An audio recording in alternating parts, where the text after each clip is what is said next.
Welcome to Microfluidics 1. Today's topic is dimensional analysis. After today's lecture, you should be able to transform partial differential equations into the dimensionless form. You can use the Buckingham Pi theorem to derive dimensionless parameters for a given problem. You can use scaling laws to analyze how forces scale as a function of length. And you can explain the relevance of the Reynolds, Peclet, Euler, and Flood number. So after this lecture, you will be able to explain why in the microscopic world, the weight force is much less dominant compared to the macroscopic world. Additionally, you will be able to name criteria that must be fulfilled so that experiments which are conducted on a smaller model in a wind tunnel can be transferred to the actual problem. For this lecture, you will watch 3 videos.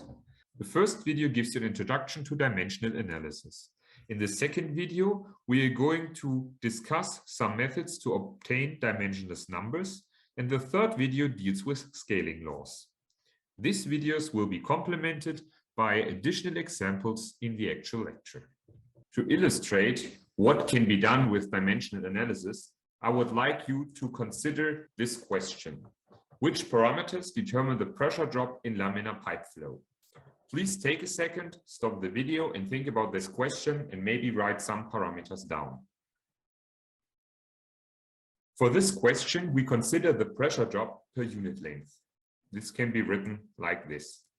And the pressure drop per unit length clearly depends on the diameter of the pipe, the density and the viscosity of the liquid, and the velocity of the liquid. If we now want to determine those dependencies, we would have to conduct quite a high number of experiments to determine those functional relationships. So once we performed all those experiments, we will end up with those functional relationships. You can see that all 4 diagrams plot the pressure drop per length over one individual parameter, while the other 3 parameters are kept constant. So you end up with quite a huge data set, but you still have the problem that you maybe did not cover all interesting combinations of parameters. And this effort can be dramatically reduced using the concept of dimensional analysis. This is done by grouping the parameters into dimensionless groups, and then it is possible to reduce the number of influencing parameters to a minimum. And if you use this approach, you will end up with significantly less experiments. And the results of this approach are illustrated here. You can now see that we have only one diagram that contains the pressure drop per unit length and all the other relevant parameters. And this was done by constructing 2 dimensionless groups.